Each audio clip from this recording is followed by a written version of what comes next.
BJP पक्षर Baleshwar में अनुष्ठित है वाकफ सुधार जनजागरण अभियान अंतर्गत सचेतनता कर्मशाला।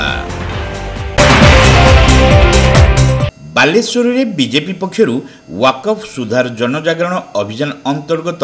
एक सचेतनता कर्मशाला स्थानीय फैंटासी होटेल सभागृह में अनुष्ठित हो जाइछि। जिला सभापति ईश्वर चंद्र बेहेरा एही कर्मशाला रे अध्यक्षता करने सहित एहार आभिमुख्य संपर्क में आलोकपात करथिले। यशस्वी प्रधानमंत्री नरेंद्र मोदी भारत वर्ष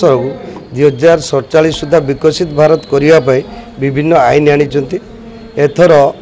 2025 मसीहा एप्रिल 5 तारिख रे पारित होईछि वाकफ बोर्ड बिल राष्ट्रपति पाखु जाई पारित होईछि। ए आईन बल किछि मुष्टिमय लोक कि जमी अधिग्रहण करके रखी जहाद्वारा राजस्व आदाय कम होता। से मुष्टिमय लोक निज बाहुबल विभिन्न जमी को निज अख्तियार रखी गरीब लोकटे वाकफ बोर्ड रे साधारण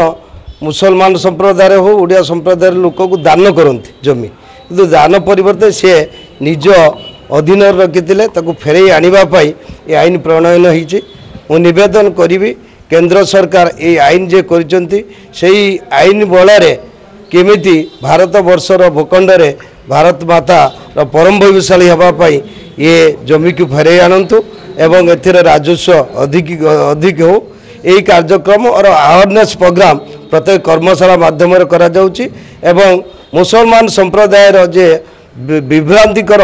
तांको मंतव्य देउचंती अन्य राजनीतिक दल ताकू भारतीय जनता पार्टी एवं केंद्र और राज्य सरकार विरोध करुची एवं निंदा मध्य करुची। आज जिला तरफ कर्मशाला अनुष्ठित होईची। ए कर्मशाला माध्यम मंडल एवं पंचायत स्तर पर्यंत जे पंचायत प्रतिनिधि माने निर्वाचित होती कि जनप्रतिनिधि माने विभिन्न माने संसद हो कि पंचायत समिति हो पौरपालिका हो ताकू माने पारित कर देवे प्रस्ताव। जे प्रस्ताव गृहीत होई आपण मानक राज्यपाल माध्यम राष्ट्रपति को प्रदान करा जिवो। जिला तरफ आज कर्मशाला योजना करा जायछि। आयोजित कार्यक्रम में राज्य शासक दल उपमुख्य सचेतक तथा रेमुणा विधायक गोविंद चंद्र दास, सदर विधायक मानस कुमार दत्त, बीजेपी राज्य संपादिका शिप्रा बाजपेयी, पूर्वतन जिला सभापति लंबोदर नायक प्रमुख जोगदे वाकफ संशोधन बिल विभिन्न सकारात्मक दिग उपर आलोचना करथिले। संसदर उभय गृह में विधेयक पास हो आईन में परिणत होगा पर किछि कुचक्री गोष्ठी राजनीतिक स्वार्थ साधन पर मुसलमान मानक मध्य भ्रमात्मक तथ्य दी हिंसात्मक आंदोलन पर प्रवर्ताइबा दुर्भाग्यर विषय बोली सेमाने कहिथिले। वाकफ संशोधन बिल समग्र देशर जनसाधारण आस्थाभाजन होइछि। मुष्टिमेय प्रभावशाली व्यक्ति कब्जा थिबा वाकफ संपत्ति उभय मुसलमान और अण मुसलमान वर्गर गरीबों व्यवहार करने लक्ष्य यह बिल अणाई। मात्र विरोधी द्वारा भित्तिहीन और मिथ्या प्रचार करा जाउछि। प्रकृत में यह संशोधित बिल अनुजाई वाकफ बोर्ड थिबा मस्जिद, कबरखाना, मद्रासा प्रभृति केबे बेदखल हेबो नाही। नुआ आईन अनुसार संपत्तिर पंजीकरण हेबो एवं केही एथिरु वंचित किंबा शोषित हेबे नाही बोली वक्ता माने कहिथिले। नरेंद्र मोदींकर सरकार केंद्र रे आसीबा परे विशेषकर भारत वर्ष रे जो सबू दीर्घम्यादी असुविधा गुड़िक थिला ताकू धीरे धीरे मोदी सरकार तांकर विचक्षण नीति बल या सुधार आणुचंती। से सुधार आउ गोटे अंश होची वाकफ बिल। वाकफ बिल जेतेबेले आसिला 1950 मसीहा कथा कहूँ से समय रे वाक आसथिला जो माने वाक को दान देवे जमी से जमी आधार रे सामाजिक काम पाई वाक को ये जमी दिया जाउथला। किंतु आज दिन रे यदि 2024 मसीहा मार्च मास मध्य कहा जीवो वाक एवं ता बोर्ड विरुद्ध रे 21,000 ऊर्ध्व मामला रुजु होइछि। से 21,000 मामला कौन ना सबु मामला गुड़िक जमी इरेगुलारिटी लैंड इरेगुलेशन रे रुजु होइछि। तो यहाँ स्पष्ट जना पड़ुछि वाक जो उद्देश्य रे यार जमी बा बिल बा जो बोर्ड नॉमिनिक्लेचर होता से उद्देश्य आज दिन में प्रणीत हो नहीं। बहु जगार अनेक गरीब लोक जमी वाक नहीं जाइछि। अनेक सरकारी कॉस्टली जमी जो जमी रे यूनिवर्सिटी हो पारि था, जो जमी रे सरकारी अनुष्ठान हो पारि था, जो जमी रे सरकार विभिन्न योजना आसी पारि था से सबु जमी गुड़िक वाक नहीं जाइए किसी जगार तेणु यही लैंड इरेगुलेशन को आखि आगे रखिकी आगामी दशंधि को भाया भारतर युवपीढ़ी जो मैंने आगामी कालीर भविष्य तांको पाखरे ये कला दिन न देखा पड़ू तेणु ए प्रकार एक संशोधन आईन आसी ए आईन को अपप्रचार करा जाउछि कि आईन मुस्लिम मान विरोधी ये आईन मुस्लिम मान हक छड़े नेब ये किसी भी नहीं ए आईन रे पाखापाखि लक्षाधिक मुस्लिम मानकर जमी मध्य नष्ट होइछि तेणु नरेंद्र मोदी ये जो जुगान्तकारी आईन आसी जहाँ महामहिम राष्ट्रपति मोहर पर आईन रे परिणत होइछि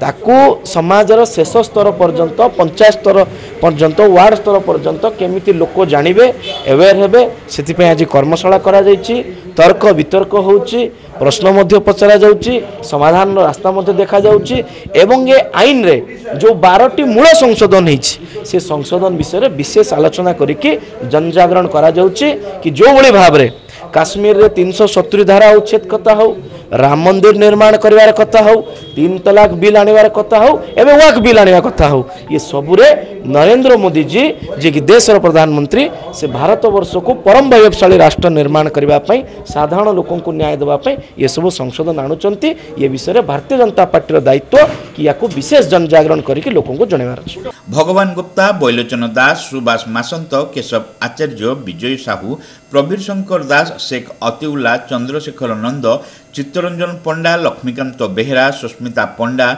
प्रशांति पंडा भारती मल्लिक सुशांत बेरा कार्तिक बेहेरा चंद्रकांत मिश्र संयुक्ता महापात्र मधुश्री पंडा सुईटी बारिक प्रताप महांती श्रीनिवास महांती प्रमुख कर्मशालार प्रश्नोत्तर कार्यक्रम में अंशग्रहण करते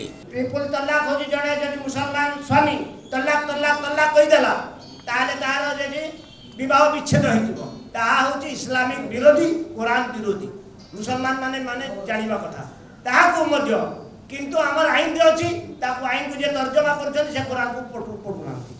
द्वितीय हैला तापरे